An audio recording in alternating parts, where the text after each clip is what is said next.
The Freedom Hall Civic Center, located in Johnson City, Tennessee, has hosted a plethora of events since it opened in 1974. These events include Aerosmith in 1987 when they recorded their music video for the song Ragdoll, Metallica in 1989 on their Damaged Justice tour, Kiss in 1977 on the Rock and Roll Over tour, Rush in 1979 on the Hemispheres tour, and even the most popular artist at the time, Elvis Presley. Although it may seem like a popular venue to hold concerts, ever since the turn of the century, the Freedom Hall Civic Center has begun to lose popularity for concerts and other shows. And it leaves you wondering why that is. The reason the Freedom Hall Civic Center has lost its popularity is mostly due to the construction of the interstate, which has led to the opening of Asheville to be more accessible to Tennessee residents who wish to go see concerts at places such as the Orange Peel or the Bon Secours Arena.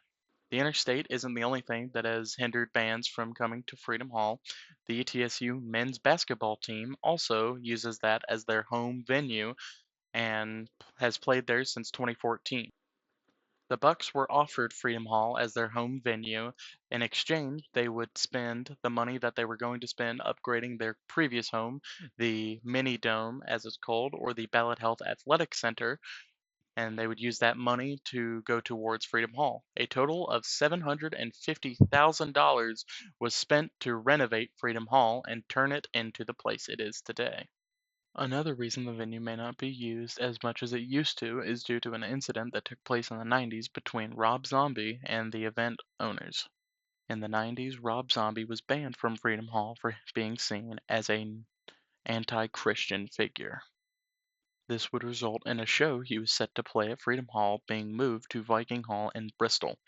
This could have definitely deterred other bands from wanting to play there due to fear that the same thing might happen to them.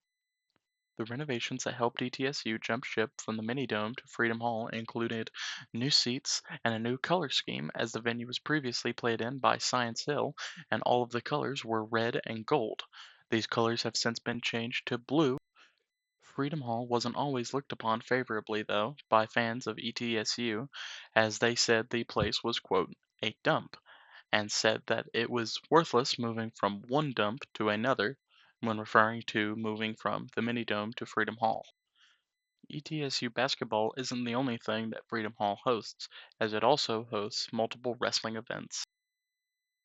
When compared to cities like Knoxville or Nashville, Johnson City is relatively small, and this is seen by bands as a bad thing because their concerts can't be attended by as many people as they would like.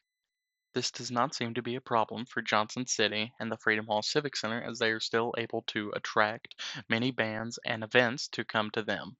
The amount of attendees that can attend ETSU basketball games is lower than that can attend other events such as concerts due to there not being room for seats on the ground. This only allows for about 6,000 people to be in Freedom Hall whenever the men's basketball team is playing.